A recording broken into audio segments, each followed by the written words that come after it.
Juan presenta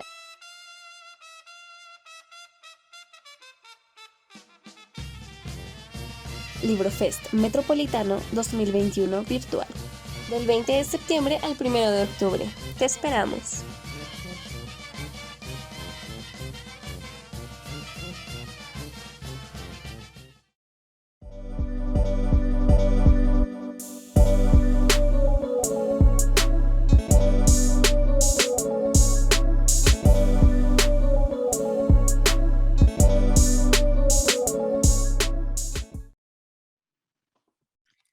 Hola, buenas tardes a todas, todos y todes. Vamos a iniciar nuestra tercera sesión de este curso que es Género, Justicia y Derechos Humanos. Hemos visto en el transcurso de estos 2 días temas fundamentales como la ley de Hume, como la importancia de conocer sobre temas de género, la perspectiva de género. Y la sesión pasada revisamos algunos conceptos fundamentales de respecto, son conceptos muy, muy básicos, ¿no? Como sexo, género, orientación sexual, identidad sexual, ¿no? Y vimos cuán diversos podemos ser los seres humanos. Sin darme cuenta, di menos de lo que la sesión pasada, la sesión fue mucho más breve, ¿no? Y bueno, vamos a recuperar un poco el tiempo que no cumplí, ¿no? Con la hora completa. Entonces nos quedamos con este video, ¿no? Y vimos esta figura en donde se muestran estos conceptos, ¿no? De sexo cromosómico, sexo genital, género, orientación sexual, apariencia o identidad sexual, ¿no? Entonces, cuán importante es el conocimiento de estos conceptos. Con base en esto podemos identificar que por razones de género, a los hombres se les exige o se piensa que deben ser lógicos, agresivos, objetivos, extrovertidos, activos, competitivos, racionales, reflexivos, ambiciosos, autosuficientes, motivados por el logro, el poder y el prestigio, ¿no? Entonces, de alguna forma, a través de diferentes mecanismos del control social que vamos a ver en esta misma sesión, se va construyendo a este sujeto masculino, esta idea de masculinidad. Dentro de esta idea de masculinidad incluso está la idea de la violencia, ¿no? De que los hombres por naturaleza son violentos, cuando en realidad se construye al sujeto masculino como violento. Y esto empata muy bien con esta definición que les muestro acá, que es de un diccionario que yo consultaba cuando era niña, ¿no? O sea, que ya hace muchos años, que era el pequeño Larousse. Y entonces fíjense bien cómo estaba definida la voz o la palabra hombre, ¿no? Ser humano, hombre, ser humano del sexo masculino, el hombre y la mujer, el que ha llegado a la edad viril, adulto. Juan está ya hecho un hombre. Especie humana en general. El hombre fue creado por Dios a su imagen. Familia, marido. Persona, un hombre de bien. Soldado, una tropa de 1000 hombres. Juego de naipes. Buen hombre es el hombre sencillo y cándido. De hombre a hombre significa de poder a poder. El Hijo del Hombre, Jesucristo, o grande hombre, el ilustre y eminente en su línea. Hombre, interjección de sorpresa, cariño, admiración, duda. El hombre de bien es la persona honrada. El hombre de guerra, el militar. El hombre de la calle, el ciudadano medio. El hombre de letras, el literato. El hombre del día, el que está de actualidad. El hombre de mundo, el que trata con toda clase de gente y tiene mucha experiencia. El hombre de paja, persona que presta su nombre en un negocio que en realidad pertenece a otro, testaferro. El hombre de pelo en pecho es el fuerte y osado. El hombre público, el que toma una parte activa en la política. El hombre rana, el buceador provisto de una escafandra autónoma. El pobre hombre, el infeliz. Si estuviéramos en presencial, yo les pediría que participaran y que me dijeran qué opinan de esta definición. Y en todo caso, si tuvieran que utilizar una sola palabra para definir al hombre, ¿qué palabra utilizarían? A mí, lo que se me viene a la mente es la palabra poder, ¿no? Todo lo que, todo lo que concierne a la palabra hombre tiene que ver con la fuerza, con el poder en diferentes ámbitos. Incluso de hombre a hombre significa de poder a poder. Y ese poder, además, que está dado por Dios, ¿no? Porque el hombre fue creado por Dios a su imagen y semejanza. Eh, esta definición, que es bastante amplia, además permite ver a ese hombre como una persona bondadosa, como un hombre de bien, ¿no? Como este hombre que utiliza su fuerza, su poder para el bien. Si ustedes se dan cuenta, no está descrito acá ningún concepto relacionado con algo negativo. Si acaso el pobre hombre, ¿no? Que es infeliz, pero todo lo demás es muy positivo. No está el hombre que abandona o el hombre infiel o el hombre corrupto, ¿no? Esos no, los que construyen estos diccionarios no se ocupan de hacer esta distinción. Yo les invito a que ustedes se imaginen cómo viene descrita la palabra mujer, ¿no? Y ahí les doy así esta oportunidad. Ojalá les pudiera escuchar, pero pues no es posible en esta forma. Ahorita vamos a ver qué dice respecto a la palabra de mujer, ¿no? Pero por lo pronto hay que comentar que de los hombres se espera que se desarrollen en un mundo más amplio. Esto por razones de género, ¿no? Ese mundo más amplio, pues es la calle, la diversión, el trabajo, el espacio público, es para ellos. Y también se espera de los hombres que deben renunciar a la intensidad del sentimiento de afecto y ternura, ¿no? Ya sabemos que desde pequeños se les dice, tú no lloras, porque no eres niña. También se espera de los hombres que vigilen el cumplimiento del rol asignado a las mujeres. Deben de vigilar su tiempo, su vestuario, el trabajo, sus relaciones, su sexualidad, su reproducción, etc. Y fíjense cómo ahí nos vamos acercando también al tema del derecho. Eugenio Raúl Zaffaroni, que es un penalista muy importante en América Latina y en el mundo en realidad, que actualmente es ministro de la Corte, habla o explica de por qué es un número muy reducido de mujeres las que van a prisión. Dice, en realidad, la prisión es el máximo mecanismo de control social hacia el sujeto masculino. Las mujeres no necesitan este mecanismo porque es el patriarcado eh, eh, a través de diferentes medios, de diferentes mecanismos, el que hace la función de cárcel, ¿no? Y entonces, claro, de alguna forma, el sujeto masculino, el padre, el hermano, el amigo, el novio, el jefe, el esposo, hasta el suegro a veces, tiene que vigilar el cumplimiento del rol que tradicionalmente se le asigna a las mujeres, ¿no? Entonces, fíjense, y si no lo hace, pues recibe una etiqueta, ¿no? Le dicen mandilón, poco hombre, etcétera. En fin, también se espera de los hombres que pueden ser impulsivos y expresar sentimientos de cólera y enojo a través de gritos y golpes. Entonces, esperamos que un hombre ante una determinada situación actúe de manera agresiva, violenta, ¿no? Que si es necesario se lía a golpes. Y pensamos además que esto es una cuestión de la naturaleza, cosa que no es.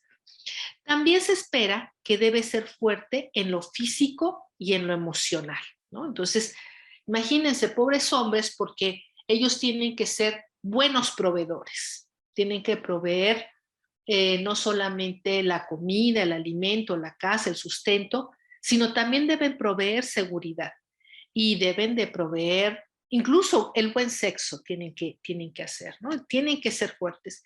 Y esto a la larga les trae muchos problemas, muchos conflictos. Y no importa, ojo, no importa la edad que tengan.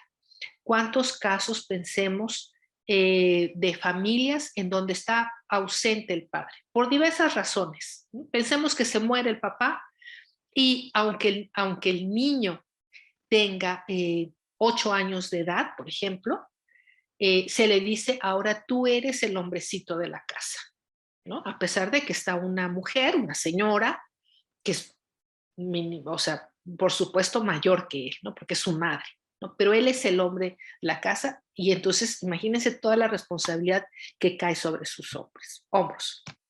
En cambio, y totalmente contrariamente opuesto a lo que se espera de los hombres, se espera de las mujeres que sean primarias, desinteresadas, emotivas, empáticas, irracionales, pacíficas, débiles, sensibles, lloronas, afectuosas, frágiles, sumisas, imprevisibles, volcadas al mundo de lo humano, microsocial y privado, que les gusta cocinar, ¿no? Que les gusta esta idea del cuidado de la otra persona y están motivadas por el doble miedo al éxito y al fracaso.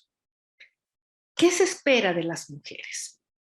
Pues que debe de estar en la casa y depender siempre de alguien, ¿no?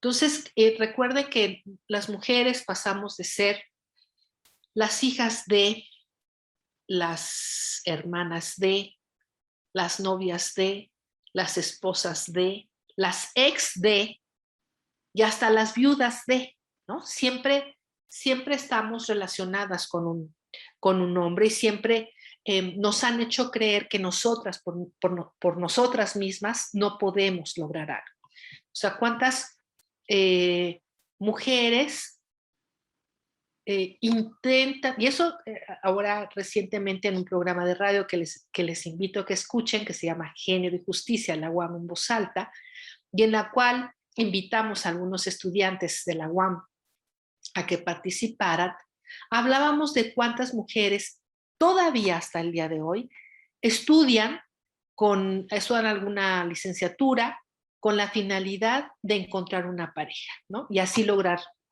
un éxito económico, por llamar, económico y social. Es decir, nos han hecho pensar que nosotras, por nosotras mismas, no podemos lograrlo. Siempre dependeremos, ¿no? De alguien bajo este paradigma patriarcal. También se espera de las mujeres que deben tener hijos y esposo o compañero y velar por sus necesidades físicas y emocionales. Ahora recuerdo, hace varios años, yo creo que más de 10 años, en un viaje que tuve, llegó a mis manos un periodiquillo, ¿no? Que era así como las de quinceañeras. Y entonces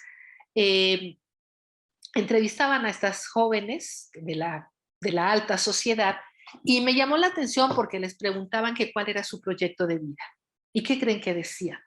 Pues sí, decían, quiero casarme, tener hijos y viajar mucho, ¿no?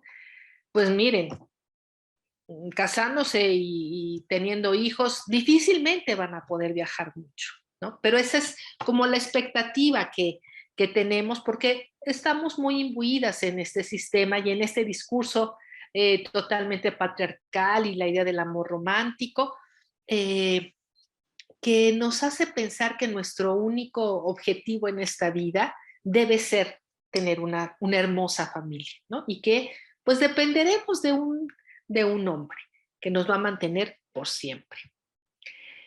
También se espera de las mujeres que estén siempre dispuestas a dar, proteger, entregarse y sacrificarse por los demás. Esto es algo que Marcela Lagarde le llama la madre esposa, ¿no? Y finalmente es un cautiverio de las mujeres. Cuando una mujer no está dispuesta a, a cumplir con este rol, pues es tachada de egoísta, de poco mujer, como que no quieres casarte, como que no quieres tener hijos, ¿no? Como que no quieres sacrificar tu vida por salir tú adelante, ¿no? Por desarrollarte profesionalmente. se le reprocha. También se espera, entre muchas otras cosas, que debe ocultar sus sentimientos de enojo y cólera para que los demás estén bien. Y no solamente en el ámbito familiar, sino incluso en el ámbito laboral, ¿no? Entonces las mujeres siempre tenemos que estar sonrientes, contentas, muy lindas, y no podemos demostrar nuestro enojo porque de lo contrario vamos a recibir una serie de adjetivos como que estás loca, eres una intensa, estás en tus días, ya cásate, ya divórciate, necesitas hombre, ¿no? En fin, hay un reproche social muy alto que en el caso de los hombres no reciben en una situación similar. La definición de mujer de la Real, no de la Real Academia, del diccionario del pequeño Larousse, pues es así de breve, ¿no? Y fíjense lo que dice. Mujer, persona del sexo femenino, la que ha llegado a la edad de la pubertad, esposa, tomar mujer. Mujer de vida airada, de mal vivir, perdida, pública, prostituta. Mujer de su casa, la que cuida con eficacia el gobierno de la casa. Mujer fatal, la que tiene un atractivo irresistible. Y aquí pues llega el momento en que yo les preguntaría, o debiera preguntarles, ¿qué opinan de esta definición? ¿Qué es lo que alcanzan a ver ahí? Bueno, yo lo que veo en principio es que esto que nos habían dicho de que cuando se habla de hombre, se habla de hombre y mujer y que por lo tanto no es necesario el lenguaje inclusivo, pues es falso, ¿no? Porque sí que hay una distinción importante entre ambos conceptos.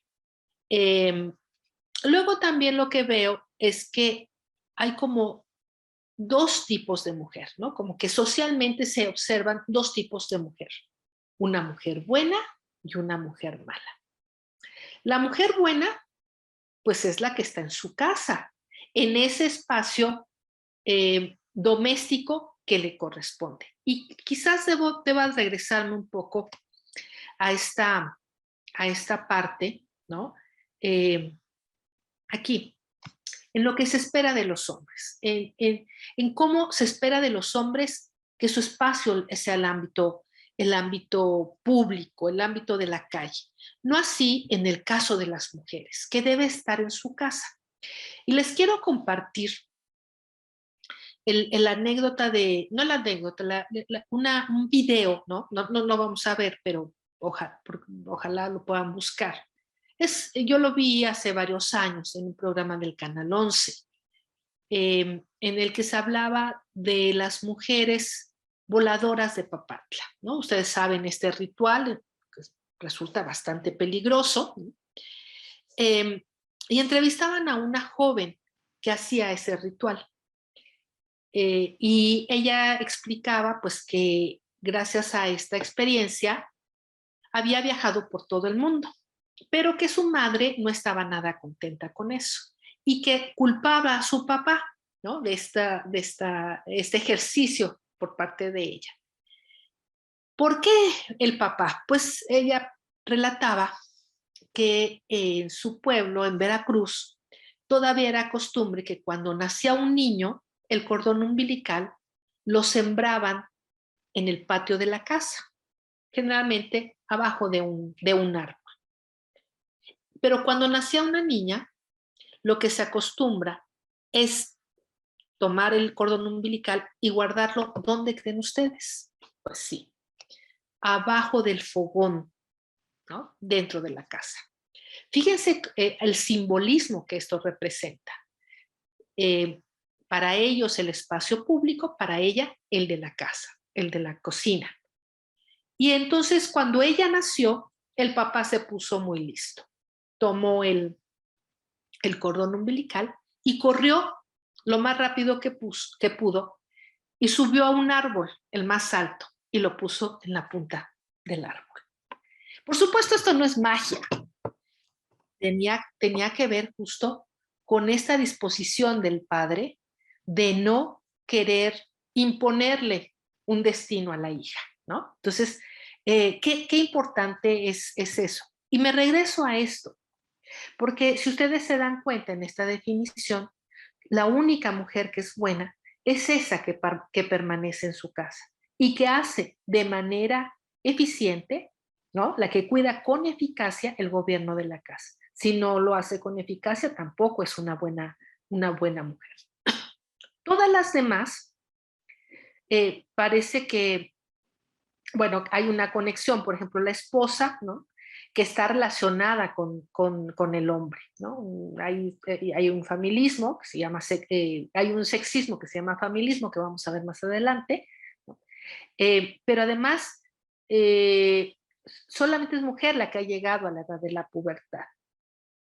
Una niña no es una mujer, no nace, a pesar de que, bueno, la palabra mujer, el concepto mujer, pues es aquella que tiene vagina, ¿no? Que tiene órganos o genitales determinados, que tiene cromosomas determinados, eso no lo dice el diccionario.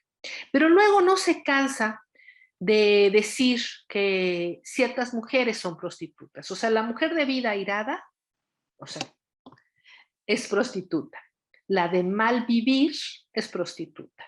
La perdida es prostituta y la mujer pública es prostituta, ¿no? O sea, no se cansan de decirlo. Y luego también habla de la mujer fatal, la que tiene un atractivo irresistible. Fíjense, es decir, hablan de la mujer fatal, pero no hablan, por ejemplo, del feminicida, ¿no? Del homicida siquiera, sino de esta mujer que con el simple atractivo es capaz de pues fatales, tiene una connotación de muerte, ¿no? De tragedia. Entonces, vemos cómo el diccionario nos indica el pensamiento de un momento determinado. Y habrá, porque lo hay en otras experiencias que he tenido, me dicen, bueno, profesora, pero eso ya fue hace muchos años, ¿no? Hace medio siglo. Seguro las cosas han cambiado. Porque yo no pensaría, luego me dicen, yo no pensaría de una mujer pública que sea una prostituta. Bueno, pues resulta que las cosas han cambiado muy poquito. Acá les traigo lo que dice el diccionario de la Real Academia Española. Entonces, fíjense, por ejemplo, ¿no? Mujer, femenino, persona del sexo femenino. Mujer de gobierno, que está en desuso, pero significa criada que tenía a su cargo el gobierno económico de la casa. Está en desuso, ¿no? Mujer de su casa. Quitaron la mujer del arte hace poco, unos 2 años, que significaba prostituta. Mujer del partido, prostituta. Mujer de punto, le quitaron prostituta y lo cambiaron a mujer honrada y decente. Mujer de su casa, la que con diligencia se ocupa de los quehaceres domésticos y cuida de su hacienda y familia, lo quitaron. Mujer fatal, mujer que ejerce sobre los hombres una atracción irresistible que puede acarrearle un fin desgraciado. Mujer mundana, prostituta. Mujer de la calle, prostituta que busca a sus clientes en la calle. Mujer perdida, prostituta.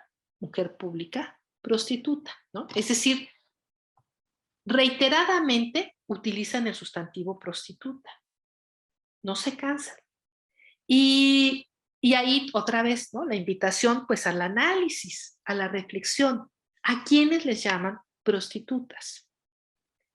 Pues les llaman prostitutas a aquellas mujeres que están en el espacio público, en ese espacio que se han expropiado, que se ha expropiado el sujeto masculino en abstracto, ¿no? Que el patriarcado le ha dicho al sujeto masculino, este espacio es tuyo.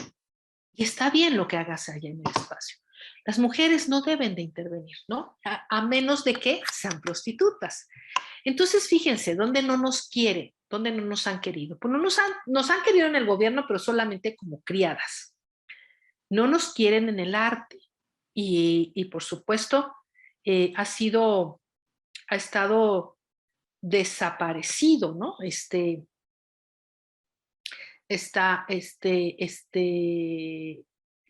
concepto. Perdón, ha desaparecido el trabajo de las mujeres en el arte. O sea, ¿cuántas mujeres, cuántos nombres de mujeres conocemos que están en el arte? no conocemos, ¿no? O sea, nos han hecho pensar que simplemente son musas, eh, pero no artistas. Eh, Prostituta se le llama a la mujer que está en un partido político, imagínense. No nos quieren en la calle, no nos quieren en el espacio público. Qué bueno que quitaron de mujer perdida, ¿no? Imagínense, hoy por hoy, ¿no? Bueno, otra vez regresamos a este tema de la sentencia de Campo Algodonero, ¿no? Y las ideas que tenían los ministerios públicos. O sea, decir que en realidad las mujeres desaparecidas o asesinadas es que ejercían el sexo servicio, pues es como un poco esto, ¿no? Es decir, están perdidas porque son prostitutas. Finalmente, pues no nos quieren en el mundo, a menos de que estemos bajo su servicio, ¿no? Eh, y solamente es una hipótesis mía. Yo creo que en esta cultura patriarcal en donde el nivel de violencia sexual en contra de las niñas, las jóvenes, las mujeres es tan grande, tan amplio, eh, creo que hay como esta idea, ¿no? Como esta idea pues o sea, tan arcaica de pensar que porque una mujer está en el espacio público, pueden o tienen el derecho de tocarla, de abusarla, de violarla e incluso hasta matarla. Por supuesto, a la Real Academia se le criticó por este sexismo y esta misoginia que muestra. Y entonces revisaron la voz hombre y la voz mujer, y sí, en la voz hombre quitaron cosas, porque ahí sí lograron identificar que había sexismo, ¿no? Y entonces dijeron, bueno, pues efectivamente, no todos los hombres es un individuo que tiene las cualidades consideradas varoniles por excelencia como el valor y la firmeza. O sea, no todos los hombres tienen valor y firmeza, y lo quitaron. Pero dijeron, hombre de punto, está en desuso, es el hombre honrado y decente, el hombre público, le quitaron el qué, pusieron hombre que tiene presencia e influjo en la vida social, hombre de la calle es la persona normal y corriente, siempre y cuando sea masculino, por supuesto, de hombre a hombre, con sinceridad y en igualdad de condiciones, fíjense, y en igualdad de condiciones. Entonces, si fuera de hombre a mujer, no estaría en igualdad de condiciones, ¿no? Ser alguien todo un hombre, tener destacadas cualidades varoniles como el valor, la firmeza y la fuerza, de lo quitaron. Y luego si comparamos, pues nos damos cuenta que el hombre de la calle es la persona normal y corriente, pero la mujer de la calle es prostituta. Que el hombre público es el hombre que tiene presencia e influjo en la vida social, pero la mujer pública es prostituta, ¿no? Entonces hay un doble parámetro. O sea, cuando una mujer se atreve a romper el rol tradicional que le ha sido asignado y hace cosas que tradicionalmente están asignadas a los hombres, se le tacha como prostituta, ¿no? Hay un doble parámetro. Y así, el diccionario de la Real Academia Española continúa, ¿no? Por ejemplo, en las voces cualquiera. Esta designa una persona indeterminada, por ejemplo, pregúntale a cualquiera. Mujer de conducta moral o sexual reprochable se comporta como una cualquiera. Alegre, adjetivo, poseído o lleno de alegría, Juan está alegre. Adjetivo coloquial, libre o licencioso en cuanto a las costumbres sexuales. Mujer de la vida alegre. Adjetivo coloquial que arriesga con irreflexión, Antonio es muy alegre en los negocios, en el juego. Entonces, si se dan cuenta cómo cuando la palabra se feminiza, se convierte en un elemento negativo, pero si se masculiniza, es positivo. Es decir, no podemos estar alegres, no podemos sonreírnos, porque entonces ya somos unas cualquiera, ya somos prostitutas, ¿no? Terrible. Continuando, la palabra zorra. En masculino femenino dice coloquial, persona, antes decía hombre, muy taimada, astuta y solapada, pero si es en femenino, en despectivo, significa prostituta. Perro, perra, si es en masculino, desuso, es el hombre tenaz, firme y constante en alguna opinión o empresa, pero si es en femenino, prostituta. Fulano, fulana, masculino, femenino, persona indeterminada o imaginaria, pero puede usarse de manera despectiva en contra de las mujeres y significa prostituta, ¿no? O sea, de verdad yo creo que la palabra prostituta se utiliza muchísimo en el diccionario de la Real Academia Española. Pero, ¿qué es la perspectiva de género? Y ojo, tengan mucho cuidado porque ahora que estoy impartiendo el curso de poder y género, lo que me doy cuenta en poder y género y en derecho penal, tenemos foros. Y entonces de pronto puedo percatarme que a veces no se logra distinguir la diferencia entre el concepto género y el concepto perspectiva de género, que son cosas diferentes, ¿no? La perspectiva de género es una herramienta teórica, metodológica y científica que permite visibilizar las experiencias de las personas dependiendo y a partir de su sexo, ¿no? Y del género asignado. En este cuadro nos explica, ¿no? Este es un marco teórico y herramienta conceptual. Nos permite identificar, ¿no? Cómo las experiencias, las vivencias, los obstáculos, los mandatos que reciben las personas a partir de su sexo son diferentes.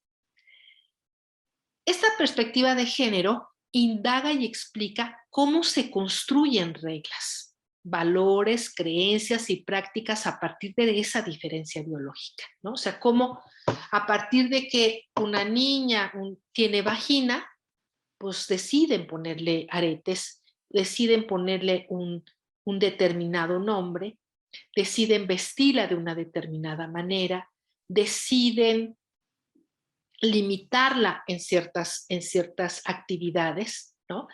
Con respecto o sea, hay una diferencia en cómo se educa a los hombres, por ejemplo, ¿no? También los hombres se ven limitados en la educación con respecto a las mujeres.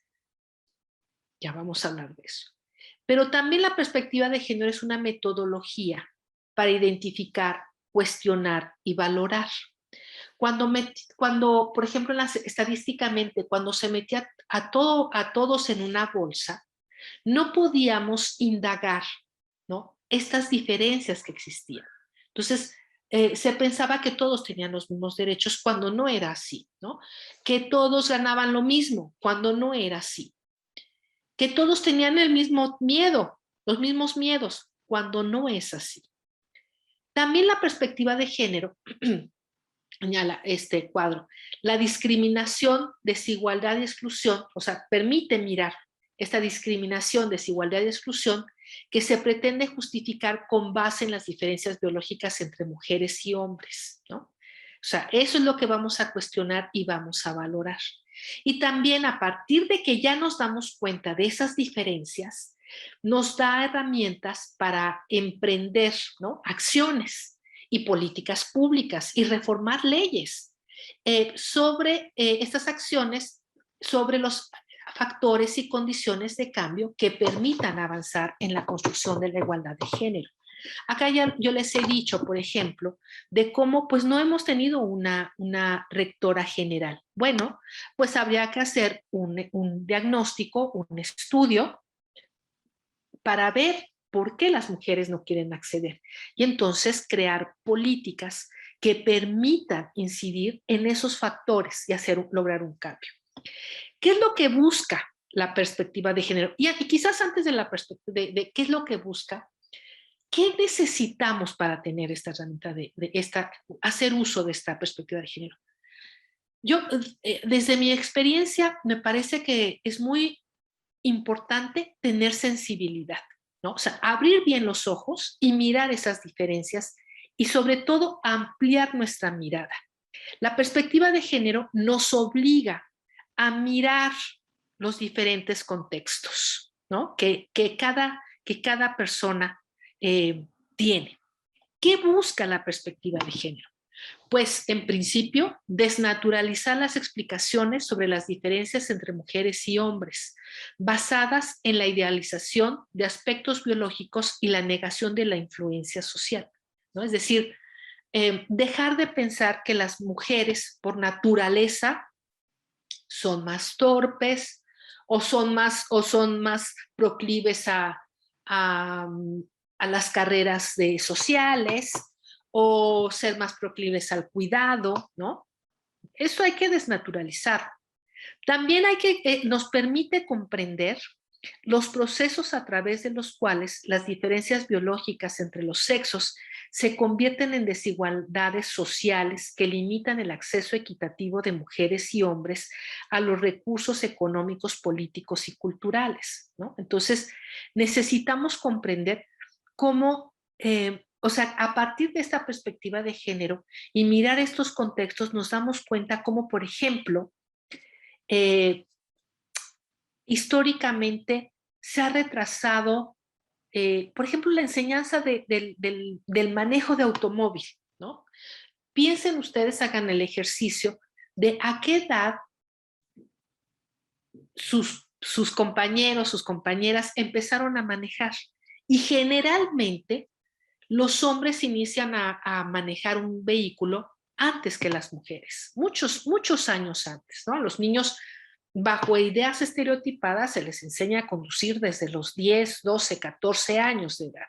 Mientras que a las mujeres, si bien nos va, nos empiezan a enseñar a manejar a los 16 años. Ya que podamos sacar nuestro carnet de conducir, es que se les enseña si bien nos va, ¿no? Porque muchas veces bajo el estereotipo de que las mujeres son torpes para manejar, se les impide este aprendizaje. Y lo mismo sucede en las ingenierías. Mijita, ¿cómo vas a estudiar una ingeniería? Es una carrera larga, mejor estudia algo más corto, ¿no? Una carrera secretarial o algo que sea más fácil para ti. En fin, también busca identificar vías y alternativas para modificar la desigualdad de género y promover la igualdad jurídica y la equidad entre hombres y mujeres. Y finalmente, busca visibilizar la experiencia de hombres y mujeres en su condición de género, contribuyendo a una mirada más integral e histórica de sus necesidades, intereses y contribuciones al cambio, ¿no? Entonces, fíjense, yo les decía que de acuerdo a las políticas para erradicar la violencia en contra de las mujeres, que entraron en vigor en diciembre de 2021, una de las políticas es en materia de docencia, ¿no? Y la transversalización de la perspectiva de género en todas las unidades de enseñanza-aprendizaje. Pero ¿cómo le van a hacer las ingenierías? Bueno, pues algo fundamental es visibilizar las aportaciones que las mujeres han tenido en estas disciplinas, ¿no? Porque se ha invisibilizado, no se dan a conocer. La Ley General de Acceso de las Mujeres a una Vida Libre de Violencia, en su artículo 5, define qué es la perspectiva de género y dice: es una visión científica, analítica y política sobre las mujeres y los hombres. Se propone eliminar las causas de la opresión de género como la desigualdad, la injusticia y la jerarquización de las personas basada en el género. Promueve la igualdad entre los géneros a través de la equidad, el adelanto y el bienestar de las mujeres. Contribuye a construir una sociedad en donde las mujeres y los hombres tengan el mismo valor. La igualdad de derechos y oportunidades para acceder a los recursos económicos y a la representación política y social en los ámbitos de toma de decisiones. En esta definición es muy interesante porque hay un reconocimiento por parte del Estado mexicano de que históricamente se tiene una deuda con las mujeres, ¿no?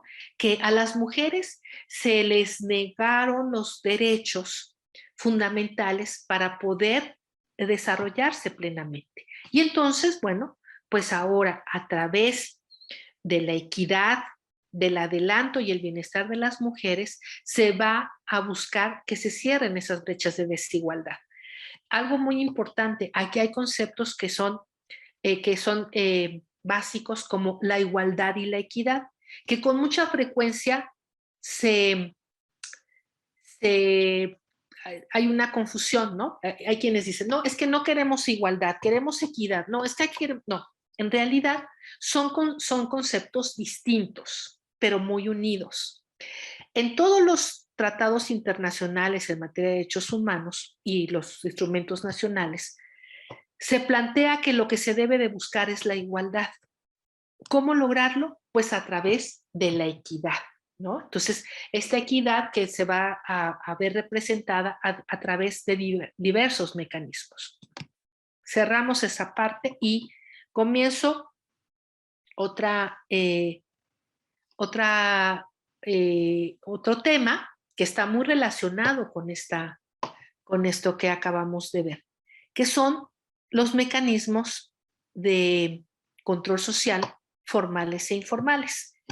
Esta es una herramienta que aporta la sociología y que nos permite comprender cómo es que nos vamos performando, si me permiten la palabra, en hombres o mujeres, ¿no? No es que, bueno, pues ya tienes vagina y por naturaleza te va a gustar el color rosita, ¿no? Y te va a gustar pintarte, te van a gustar los tacones y los vestidos. Y tú como hombre, porque tienes pene, en automático te van a gustar los autos y no te va a gustar las muñecas, ¿no? Jugar con Barbies no te va a gustar. No, no, no. Esto es así gracias a estos mecanismos de control social, ¿no? Que nos van moldeando, no solamente en cuestión de género, sino en muchas otras actitudes y conductas. Eh, así pues, la sociología permite identificar estos mecanismos de control social y estos mecanismos que se les denomina informales porque la sanción, cuando no, la sanción que reciben las personas que salen de un determinado orden social, ¿sí? No dependen del Estado. En cambio, los mecanismos de control social formal, sí es el Estado el que interviene cuando no se ajusta la conducta a un determinado orden social, ¿no? Entonces, estos mecanismos lo que buscan es mantener a las personas que conforman una determinada sociedad bajo el yugo, diría yo, de un determinado orden social, ¿no? Y entonces dentro de esos mecanismos, el primero al que estamos sujetas las personas, pues es la familia. Y entonces yo les invito otra vez a pensar cómo nos educan en el ámbito familiar, ¿no? Y si esa educación es idéntica para hombres y mujeres. Y pues no, ¿no? Pensemos, insisto, desde que nacemos, el trato es diferente, los permisos son diferentes, sobre todo los juguetes a los que tenemos acceso son diferentes, las actividades son diferentes. Todavía yo creo que es muy tradicional, ¿no? Entonces a las niñas nos ocupamos de enseñarles a que a través de juegos, de juguetes, pues aprendan el cuidado, ¿no? de bebés, a que aprendan la cocinita, ¿no? Porque pues van a tener que aprender. Y en cambio a los niños les vamos a regalar pues un carro, a lo mejor un Nintendo, ¿no? Para que construyan. Y tristemente hasta podemos a lo mejor regalarles armas, pistolas de juguete. Vamos así construyendo, o sea, el padre, la madre que su pequeño le pide un vestido de princesa, se escandaliza, ¿no? Se va a volver gay. O que le pide un nenuco, se escandaliza. Generalmente es mucho más tolerado que si una niña pide juguetes tradicionalmente de niño, ¿no? El que si pide una pelota, si pide un auto, que sí es al revés, ¿no? Ahí, o sea, porque en esta sociedad lo que vamos aprendiendo, sobre todo los niños, es que lo peor que le puede pasar a un hombre es parecer mujer, ¿no? Porque los valores femeninos son considerados como indeseables, pues es la debilidad, el temor, ¿no? El miedo, en fin. Entonces, no, lo peor que puede pasar es. Y mientras a la mujer, pues se le va enseñando, ¿no? Y se le va a condicionar para pensar en la lógica del sacrificio, de la abnegación, en la lógica de brindar servicios de toda índole a cambio de amor, que en demasiadas ocasiones es sinónimo de brindar servicios a cambio de nada. La mujer es un ser para los demás, ¿no? Es una madre esposa. Y queda cautiva, como dice, cautiva, y en este cautiverio, como dice Marcela Lagarde, de, de la familia, ¿no? De los hijos, de la pareja. Algo interesante es que al interior de la familia, por ejemplo, el control del cuerpo de las hijas es terrible, ¿no? Entonces, no queremos que nuestras hijas se inicien sexualmente, pero sí que nuestros hijos se tengan actividad sexual lo más pronto posible. En otras épocas, yo espero que eso haya cambiado, pero pensemos que en otras épocas, al menos en mi generación, a los chicos el papá los llevaba a un prostíbulo a que se iniciara sexualmente con una sexo servidora. Imposible pensar eso en una mujer, ¿no? O sea, nosotras teníamos que mantenernos vírgenes, ¿no? Hasta el matrimonio. O sea, otra vez ahí vemos el doble parámetro. Y hay muchísimos ejemplos al respecto, ¿no? De cuál es la diferencia. Si analizamos otro mecanismo de control social como la escuela, también vemos diferencias. De pronto dicen, no, yo no veo diferencias. Pues sí las hay.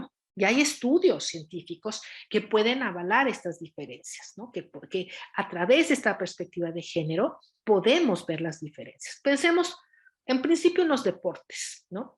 En las escuelas, en algunas hay plena igualdad, pero en otras no en la mayoría, ¿no? Entonces, pensemos incluso en el recreo, en donde está demostrado cómo los niños se acaparan el espacio del recreo, ¿no? Y las niñas tienen jugando fútbol, voleibol, básquetbol, ¿no?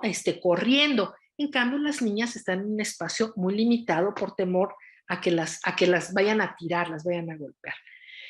Los deportes, entonces, hay escuelas en donde hay plena posibilidad de que todos jueguen los mismos deportes, pero otros que no, ¿no? Entonces, los niños fútbol y las niñas pueden ser porristas o pueden bailar o a ver qué hacen. Y esto limita la posibilidad incluso de obtener una beca en escuelas privadas de alto nivel o de incluso alguna vez una chica me decía, una compañera de ustedes, ya hace varios años, estaba estudiando ingeniería y me decía, efectivamente, profesora, yo formo parte de la selección de fútbol americano femenil, somos campeonas a nivel mundial, nadie lo sabe, por supuesto, y la que es nuestra capitana tiene una beca en Estados Unidos. Y lo mismo sucede con el fútbol soccer, ¿no? O sea, las mexicanas son buenérrimas en el fútbol soccer y yo sé que luego vienen buscadores de talentos y se llevan a las chicas para darles becas en universidades extranjeras, ¿no? Y no solamente eso, cuando a las niñas no se les permite practicar deportes en equipo, pues se les está limitando en la habilidad de ciertas cuestiones como esto, el trabajo en equipo, y además pensemos ya en la adultez, resulta que en México tenemos un grave problema de obesidad. Y también está demostrado que los hombres en la adultez practican con mayor facilidad algún deporte, ¿no? El tochito, por ejemplo. Las mujeres no. Como nunca lo han practicado, pues están expuestas a mayor índice de enfermedades, ¿no? Relacionadas con el sobrepeso y la obesidad. Eh, Pensemos en los talleres de las secundarias, ¿no? Y entonces en estos talleres eh, donde ya no hay ninguna regla escrita, pero se piensa que el taller de estructuras metálicas o dibujo técnico es para hombres, mientras que el de cocina y el de costura es para mujeres, o taquimecanografía. Eh, claro, puede ser que el chico que quiere estudiar cocina le digan no puedes entrar aquí, o a lo mejor no le dicen, pero se van a burlar de él, a pesar de que los mejores chefs del planeta son hombres, ¿no? Se van a burlar de él y va a tener que irse pues a estas otros talleres y va a tener, pues el pobre va a tener que ser ingeniero, ¿no? O diseñador gráfico, pobre. En cambio, las mujeres que quieren estudiar estos talleres también, ¿no? Se encuentran una serie de obstáculos y ellas sí, ellas van a tener que ser eh, secretarias o costureras, ¿no? Es decir, todavía hay una fuerte discriminación en esto. Y ya no hablemos de la violencia que viven en la escuela, ¿no? De comentarios sexistas, misóginos, a veces homofóbicos, ¿no? Que viven las y los estudiantes en las escuelas. Sin duda, yo creo que todas las personas, de alguna u otra manera, hemos vivido violencia en el ámbito escolar, pero hay que cuestionarlos si la violencia es la misma, el nivel de violencia. Por ejemplo, en el ámbito universitario, lamentablemente, eh, con bastante frecuencia, diría yo, las alumnas viven violencia de índole sexual. No así los hombres, que viven otros tipos de violencia, ¿no? Entonces, ahí también este mecanismo de control social es distinto. Me gusta mucho, hablar de este mecanismo de control social informal, que es la iglesia. Hay muchas iglesias, hay muchas religiones, pero finalmente todas tienen elementos en común. Empezando, por ejemplo, en el Dios masculino. Y me voy a enfocar muy específicamente en la religión judio-cristiana y particularmente en el de la religión católica, porque es la que más se practica en nuestro país. Pero insisto, todas las religiones tienen pues muchos rasgos en común, ¿no? Como este Dios masculino, ¿no? Entonces nos han hecho pensar que el hombre y la mujer, que Dios fue creado a imagen y semejanza que el hombre fue creado a imagen y semejanza de Dios, ¿no? Y otra vez la invitación a que piensen si la iglesia trata de la misma manera a hombres y mujeres. Generalmente me dicen que no, ¿no? Porque, claro, la jerarquía eclesiástica pues está conformada solo y únicamente por hombres. ¿Mm? Y creo que tiene que ver con esta idea, este constructo social de que el hombre está hecho a imagen y semejanza de Dios. O sea, él y solo él es digno. Y pienso aquí en cómo han cambiado las cosas, porque si nos vamos a religiones antiguas, ¿no? A las mitologías, por ejemplo, la griega, la romana, la la mexica, en donde había dioses de ambos sexos, ¿no?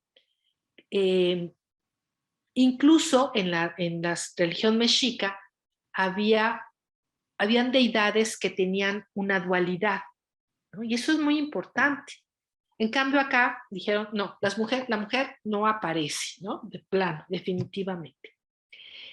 Y luego fíjense, cuando aparece la mujer, aparece en un rol en donde se le cargan todas las culpas, ¿no? Del planeta, del mundo, del universo. Si no, les invito a que pensemos cómo inicia el rito católico, ¿no?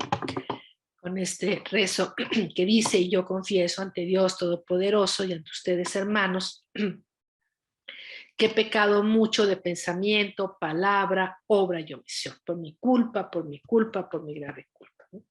Pero resulta que la culpa no la cargamos todos por igual, sino que originalmente la culpa pues la tiene Eva, ¿no? Esta mujer que desobedeciendo el mandato divino, tomó un fruto, ¿no? Y le dio a su compañero de comer de ese fruto.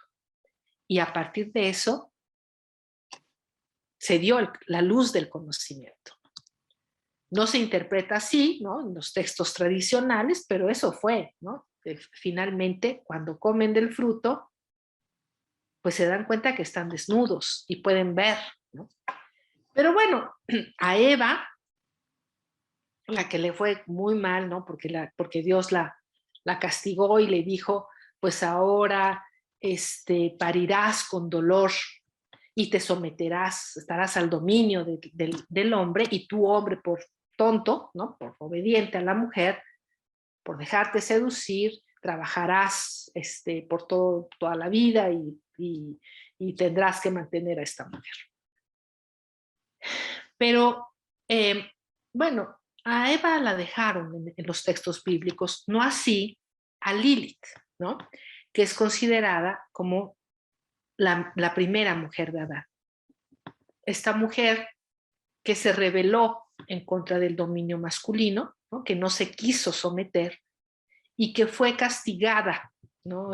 Cuentan los libros apócrifos, fue castigada, la sacaron del paraíso y le impusieron un castigo terrible porque le dijeron, y parirás, no le dijeron parirás, le dijeron, y cada día parirás a 100 hijos y cada día esos 100 hijos morirán, ¿no?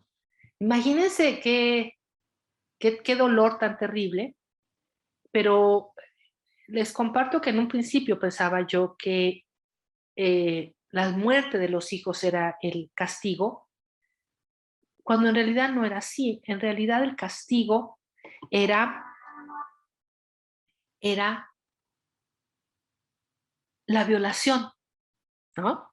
La violación como un mecanismo de control social. O sea, porque para parir 100 hijos diariamente, pues tiene que ser violada Lili, simbólicamente hablando, 100 veces, ¿no? Y eso es terrible. Y esto, quienes están interesados en el tema, no de esa manera, pero sí de una manera más sociológica, digamos. Rita Segato, que ha trabajado el tema de violación, logra determinar y explica cómo la violación a las mujeres ha sido utilizado como un mecanismo de control social. Lo dejo hasta aquí.